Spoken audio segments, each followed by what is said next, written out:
What's up, guys? Today I'm going to be starting my travel vlog series. Not really a vlog, kind of a vlog, but also informative video. So today I am traveling to Hawaii. I'm completely vaccinated. I've done all of the stuff that's required to go to Hawaii, which I will cover in this video. So if you're wanting to go to Hawaii at this time, or if you're in the future and you're looking back, you can see how it is to try to go to Hawaii during this period in time. And today we're going to be going to Hawaii flying Alaska Air. So Alaska Air is the airline of choice. I got their credit card, so I got a companion pass, so it was kind of a cheaper ticket to get to Hawaii. So the reason we're going is because I have a pretty cheap flight there. And we're flying pretty late, so the flight is a little bit cheaper, and then coming back late. So that's actually kind of, it works out. So basically what we're going to do is go to the Alaska Lounge at LAX using my American Express card. I have one of them set to use Alaska as the airline of choice for the travel credits, so I can use that money to get into the lounge. The lounge is quite expensive to get in. I think it's like $50 per person. But with the travel credit, it's pretty much free. So we're gonna try it out. I don't fly Alaska very often, but they are said to be pretty good. So we're gonna try out the lounge, and then we're gonna get on the airplane. Airplane's delayed 2 hours today, so we'll talk a little bit more once we get to the airport.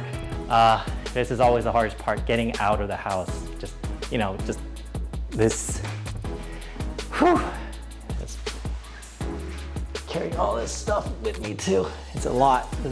This is super heavy. Okay, let's get to the airport.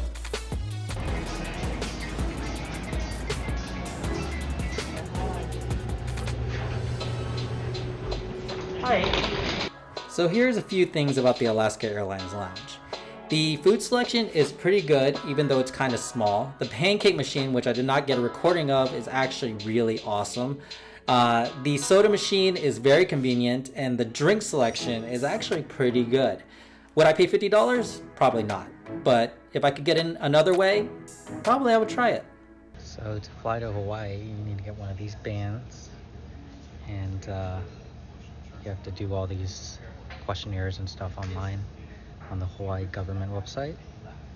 It's pretty simple, as long as you've been vaccinated. If you haven't, you're gonna have a hard time. I mean, you have to quarantine and everything, so no point in going at this point in time, but ready to go. All of row 1, it's a federal aviation regulation that all carry-on belongings must be securely stowed in the overhead bins. Nothing can be stowed below the wall in front of you, nor on your lap. And that is including laptop computer.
Just arrived in Honolulu, just making sure everything looks good.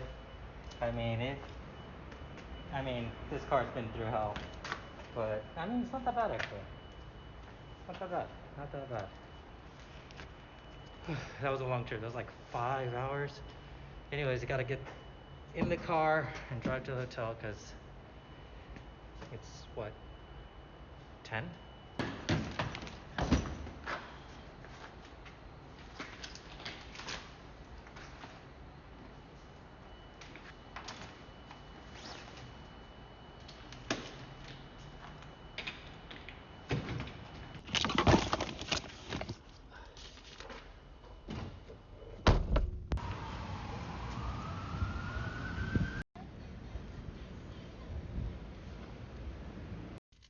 About to try this 7-Eleven musubi katsu style Deluxe spam with spam and egg.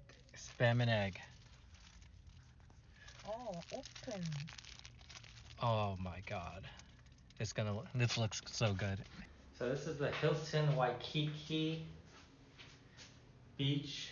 We got upgraded to a king room on a higher floor. Not ocean view, but it's not bad.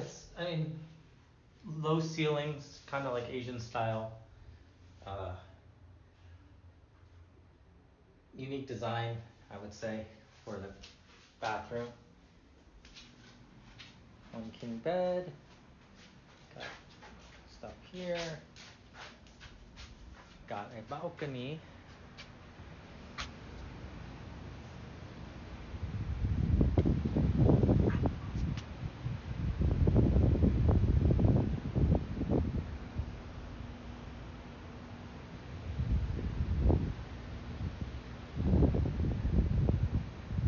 So if you're going to Hawaii, I do recommend that you get a car and just drive around for at least one day because there's some really cool stuff out there. Like there's this place called Leonard's and they sell these malasadas and they're just so good. Malasadas are like kind of like donuts and they're just really good and they're made fresh. So you can come here and get some donuts in the morning. And then we went to this coffee farm called Green World Coffee Farm and wow, some of the best coffee I've ever had. The beans over there are just amazing. Hawaii is known for its Kona coffee beans, so it was very good, and I really enjoyed it. And I also bought some beans because I like to make coffee, so they have some good souvenirs to buy from there. And then just in North Shore area, there's just so many things to do. The one thing I do not recommend going up there for is there's this shrimp truck that is fairly popular, but the reviews aren't that good, but it's still popular. The line is like 30 minutes long. And I got the spicy shrimp and it's like shrimp and rice. I got the spicy shrimp and honestly, it was basically Tabasco sauce with boiled shrimp and rice. And we also got the garlic one. Garlic and shrimp, I mean, they just always goes well together. So, but yeah, there's some really cool stuff. Really nice beaches up there, North Shore, some beaches with turtles and stuff like that. So if you do get the opportunity, I would rent a car. And yes, parking is very expensive. So if you're doing a long trip, maybe not rent it for the whole trip. Just rent it for a couple days and then return it because yeah, parking is super expensive. So the shrimp place was not that great, but the turtles at the last beach I went to, I will describe it at the end because I totally forgot the name. But that was fun, and that was probably the best part of this trip so far. And now we're going to Shark Cove Beach. Is it Shark Cove? Just Shark Cove. Yeah. So I'm gonna check that out. Try to get all of this North Shore stuff done while we're at it. If you're ever in this area, like close to Shark Cove, there's a lot of traffic at this time of day around 4 o'clock, 3 o'clock. So be prepared. There's gonna be a lot of people, and it's a Sunday, so yeah. Maybe the weekdays will be better, but likely you will be here on the weekend. So just be prepared. Oh, it's about to rain.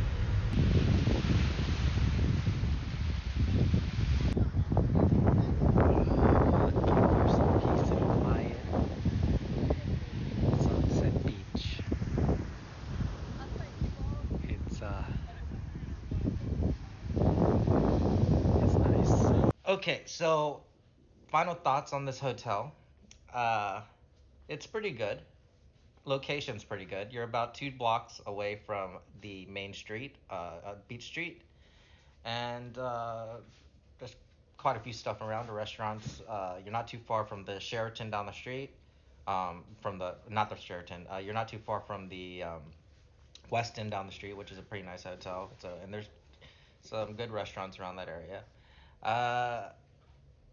As a diamond member for Hilton, you do get 2 waters. We lucked out. I booked 2 nights, so they gave us 4 waters because they gave us for each booking. Water is, I mean, if you're not in America and you're from other countries, water is usually included, but in America we're stingy and we don't want to give you water because we want you to die of thirst. So yeah, water's not included in American hotels. So we actually got it for free as a diamond member, and we also got a $15 credit per person, which we could use for dining here or at the bar per night. I didn't get to use it the first night, so when I check out today, I'm going to try to get it used all together for just everything. Um, Hopefully for my breakfast today, it all counts. But yeah, overall, I would say this is, if you can get this place for under $200, uh, it's a steal. It's a good hotel. Over that price, I would say maybe the Sheraton is a little bit closer to the beach, and that's, I mean, I'm not sure. I haven't stayed at the Sheraton yet, but it, depends on the review. We're on the 33rd floor, um, and we're looking straight at the mountains, which is pretty nice. It's pretty out there. But other than that, not really much to say about this hotel. It's a very standard Hilton in a lot of ways. So moving on to the Royal Hawaiian, which is supposed to be one of the most like popular hotels in Hawaii, especially because it's right on the ocean. Um, so stay tuned for a review of that.